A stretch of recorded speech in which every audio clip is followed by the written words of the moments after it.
Hello there. I don't know what I'm doing. What am I doing this week? Was I gonna... Oh, right. The thing about the stuff. Or was it the stuff about those things? We're gonna talk about stuff.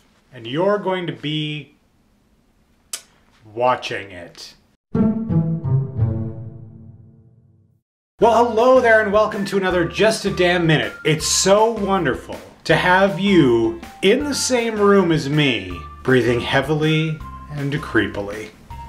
You guys are so weird. Today I wanted to talk to you guys a little bit about the ways we communicate. There are so many different tools at our disposal, and I'm not even talking about like Facebook and Snapchat and Instagram and all that shit. What I'm actually talking about is talking to someone face to face, talking to someone on the phone, or sending someone an email or a text message. There are clearly situations in which using the phone, email, or text messaging is simply not appropriate. Sometimes there are things you must do in person, but there are exceptions to every rule. So I put it out to my Twitter followers this week and I asked them, you know, phone calls, texting, when is it not appropriate to do so? What do you think? And I got a lot of really interesting answers. Of course, overwhelmingly, when it comes to matters of the heart, and I'm talking about breakups, unfortunately, breakups of relationships, of marriages, whatever, the only really appropriate way to handle that is in person. If you must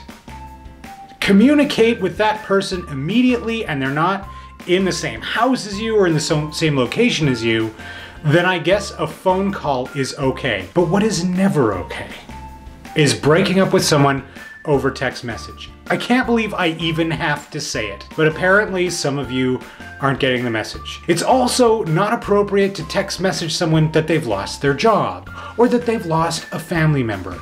Those are conversations at a bare minimum that must be had over the telephone. Preferably all of this stuff happens in person. I had one of my followers tell me that her stepfather text messaged her to tell her that her mother had died. Could you imagine receiving that information? First of all, devastating. Second of all, if you didn't have a bad relationship with your stepfather, you do now, because he's a dick. Here's a weird one. I had someone tweet at me that they had been invited to a wedding via text message. And also, following that wedding, she was texted a thank you for her gift. Call me a traditionalist, but I still feel like a formal wedding invitation, it doesn't have to be through the mail. I think that's something you can email. These are modern times. But a text message? Like, really?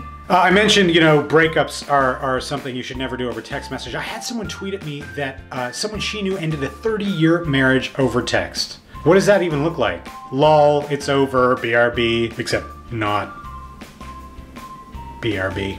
Maybe AFK. AFK forever. Away from keyboard, the keyboard that is our marriage. So all I'm saying is what Marshall McLuhan said many, many years ago. The medium is the message. Text messaging is for informal blips of information.